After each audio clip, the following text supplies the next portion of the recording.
যতদিন জুলাই আন্দোলনের বেদনা মনে রাখবে জাতি, ততদিন ঠিক পথে থাকবে। জুলাই আন্দোলনের বেদনা স্মৃতি রক্ষায় নির্মাণ করা হবে জুলাই জাদুঘর।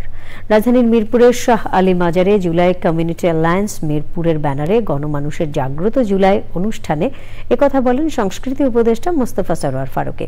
তাফহিমুল ইসলাম জানাচ্ছেন, বান্ডেল থাকলে প্রতি সেনমানিতে টাকা বাঁচবে। বিকাশ সেনমানি বান্ডেল কিনে জিতুন প্রতি লেনদেনে। জুলাই আন্দোলনের চেতনা মানুষের হৃদয়ে জাগ্রত করে রাখতে জুলাই কমিউনিটি অ্যালায়েন্স মিরপুরের আয়োজনে গণমানুষের জাগ্রত জুলাই। মিরপুরের শাহ আলী মাজারে এই আয়োজন সাজানো হয় শহীদ পরিবারের জুলাইয়ের স্মৃতিগল্প, কবিতা আবৃত্তি ও ভবগানের আসরের মধ্য দিয়ে। অনুষ্ঠানে কবি ও চিন্তক ফরাদ মাজার বলেন, গণমানুষের অধিকার রক্ষায় বিপ্লব এখনো শেষ হয়নি। জনগণ নিজেরা যখন কর্তৃত্বের আসনে বসে, নিজেরা যখন বোধ করে যে আমরাই ক্ষমতাবান, এটাকে গণতন্ত্র বলে। দেখেন, এখনো পর্যন্ত বাংলাদেশে আমরা বুঝাতে পারি না যে নির্বাচনকে গণতন্ত্র বলে না।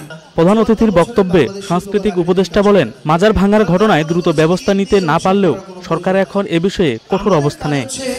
ঈদ, পূজা, বড়দিন, যার যা উৎসব যে যেটা পালন করতে চায় সেই উৎসবগুলোকে আমরা সেলিব্রেট করব, কারণ ধর্ম আমাদের সংস্কৃতির একটা বড় উপাদান, বা আমাদের যে ধর্মীয় আচার, বিশ্বাস, রীতি নীতি এগুলো মিলেই আমাদের সংস্কৃতি হয়ে ওঠে।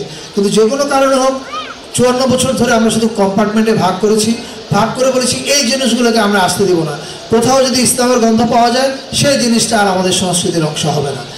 এই কম্পার্টমেন্টালাইজেশনটা আমরা ভেঙে দিচ্ছি। গণমানুষের জাগ্রত জুলাই শিরোনামে শুরু হওয়া দুদিনের এই আয়োজন শেষ হবে শনিবার। তাফহিমুল ইসলাম, চ্যানেল আই, ঢাকা। এরই সাথে সংবাদে নিয়ে নিচ্ছে বিরতি, আর বিরতির পর অন্যান্য সংবাদের সাথে জানিয়ে ফিরব।